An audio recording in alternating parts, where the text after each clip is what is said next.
उस दिन मैंने गलती से एक डेड आदमी को कॉल कर दिया। रात के करीब 12 बजे थे। मैं हॉस्टल के कमरे में अकेली बैठी असाइनमेंट बना रही थी। बाकी सब लड़कियां नीचे बर्थडे पार्टी में गई हुई थीं। पूरा फ्लोर ऑलमोस्ट खाली था। तभी अचानक मेरे फोन पर एक अननोन नंबर से कॉल आया। मैंने उठाया, लेकिन दूसरी तरफ सिर्फ भारी भारी सांसों की आवाज आ रही थी। मैंने 3 बार हेलो कहा, फिर अचानक कॉल कट गया। ऑनेस्टली मुझे थोड़ा वियर्ड लगा, लेकिन मैंने इग्नोर कर दिया। फिर 2 मिनट बाद सेम नंबर से मैसेज आया, प्लीज रूम के बाहर मत निकलना। अब डर लगना शुरू हुआ। मैंने रिप्लाई किया, कौन?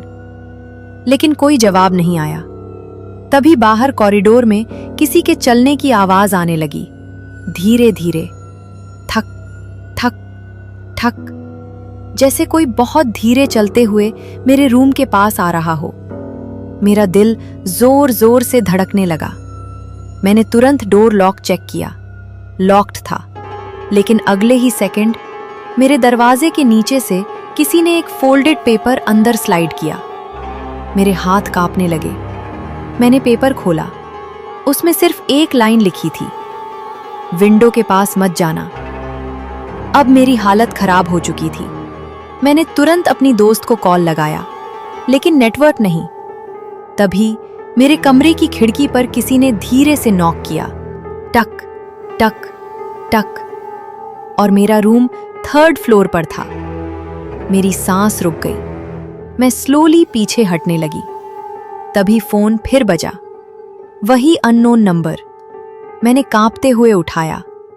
इस बार दूसरी तरफ से एक आदमी की आवाज आई, बहुत धीमी, टूटी हुई, अगर जिंदा रहना है तो लाइट्स बंद कर दो। मैंने बिना सोचे तुरंत लाइट्स ऑफ कर दी। पूरा कमरा अंधेरे में डूब गया। अब सिर्फ बाहर बारिश की आवाज आ रही थी और मेरी हार्ट बीट।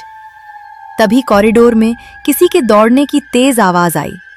फिर अचानक एक लड़की की चीख।